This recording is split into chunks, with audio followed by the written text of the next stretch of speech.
How to change a database user password in DirectAdmin. We assume you have already logged in to your DirectAdmin account. Now click this MySQL management icon.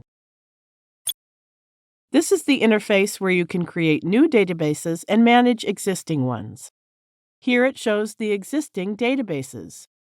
Click the database you wish to modify. Here are the users of this database.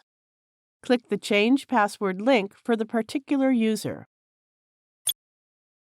Enter the new password in the password input box and click Save. Copy and save the new database user password. Thank you for watching.